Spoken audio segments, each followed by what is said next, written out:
Good morning. I loved it. You have so much energy. What goes into crafting your live show? Because I don't know how you guys keep that energy going. This morning I had one of those delicious Monster Energy drinks. That's a little bit of my guilty pleasure, but last summer on Warped Tour, kind of got into the Monster Energy. It's a bad scene, but today I saw the gleaming keg full of soda cans, and I was like, I'm gonna treat myself this morning. Yeah. The coffee at the Econo Lodge is not so happening. Yeah, no, I feel that. I can't do gas station or hotel coffee. I'm like, this is not happening. It's the piss, but it's better than nothing. Maybe. Absolutely. So, can we talk about your self-titled album a little bit? Can you tell me what the recording process was like? Maybe one or two songs in particular. Tell me what the mindset was like when you were putting it together. Well, that album took place over the course of very many years. Since that album sort of came from two self-released EPs that we did over the process of about 7 years of work, and then we did. Any songs in particular that you want to know about the process of? Like living, breathing. Okay. So we did the basic tracking of Living Breathing at an incredible studio in Long Island called Cove City Sound. And I think we captured some really exciting magic that day. Steve Wall, who produced it, is a really visionary, rad dude. And I think we locked down some exciting stuff that's very true to our live show, particularly in that recording. Yes, absolutely. So, do you guys have a different approach when you're playing these bigger festivals versus the energy of a smaller club show when you're right up in the fans' faces, here everybody's like, oh, they're 100 feet away. Right.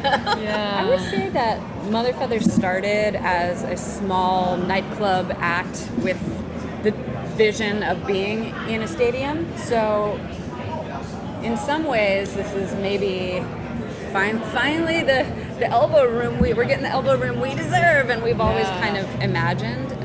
To me, it's the same. The light show is a little different when you're playing at 11:30 a.m. We're used to, in New York City, we play pretty late a lot of the time, so people have been drinking longer. But they're like, now the parties really start. It's nice to have some room to spread out and not be tripping all over each other, which we played some tiny stages, and having a big stage like that is really exciting. It is really fun. I think our show is, I think it makes sense on a big stage for a festival in this kind of environment, in a way that maybe a nightclub is just a different kind of vibe. Yeah. But we do try to bring the same amount of energy and the same amount of connection to the audience, no matter where we're playing.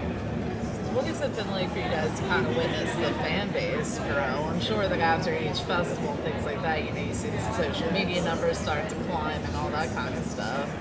It's the best. It's the best. The coolest, most surprising, wonderful, dreamy aspect of being in this band is the fans. So seeing the fan base grow is stunning, and getting to talk to people after the show is my favorite.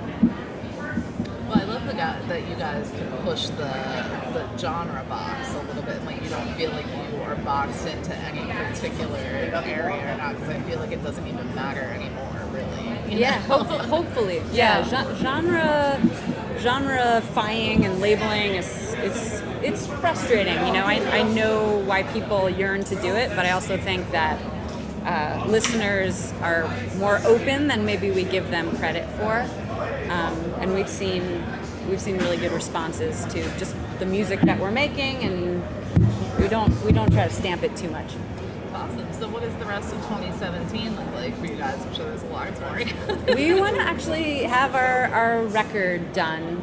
We're really trying to get that locked down. Yeah, that's priority.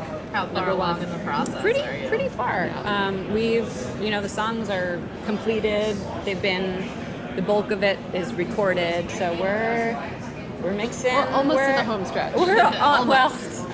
Everything always takes way longer than you anticipate. That's something that I've just had to come to terms with, and just in making music and being in a band.